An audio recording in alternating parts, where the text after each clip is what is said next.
আসবেন আমাদের বর্তমান ইউনিয়ন পরিষদের প্রশাসক উপজেলা মাধ্যমিক শিক্ষা কর্মকর্তা শেখ ফিরোজ আহমেদ। উনি বিশেষ কারণে আজকে এখানে উপস্থিত হতে পারেন না। আমাকে বলছিলেন যে আপনি ওটা শেষ করে আসবেন, কারণ উনি আসলে উপজেলা পর্যায়ের অফিসার, তো ওনার দায়িত্বটা আসলে অনেক।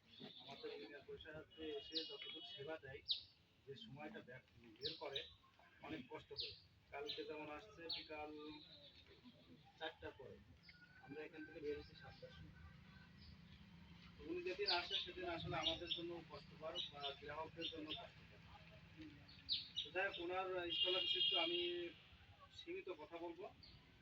সেটা হলো যে আপনাদের এই যে 7টা ক্যাটাগরির কথা বলা হয়েছে, আসলে কোনো জিনিসই কেউ কিন্তু ধরে বেঁধে জোর করে কোনো কিছু করানো সম্ভব হয় না। আপনিও যেমন মানুষ, আমিও তেমন মানুষ। আপনাদের মতো পরিবার থেকে কিন্তু আমি আসছি। জোর করে কোনো কিছু করানো সম্ভব না। এখন নিজেদের সচেতনতার উপরেই নিজেদের আগাতে হবে। আপনারা যে সিস্টেমটা করছেন, এটা হচ্ছে আমার বাড়িতে না। এই যে মানে ব্যাসিনটা আমার নিজের বাড়িতে আছে, সেটা ভিন্ন আকারে, কিন্তু এই যে কোনো কিছু নাই তারপর আপনারা চেষ্টা করছেন, এটা কিন্তু অনেক কিছু।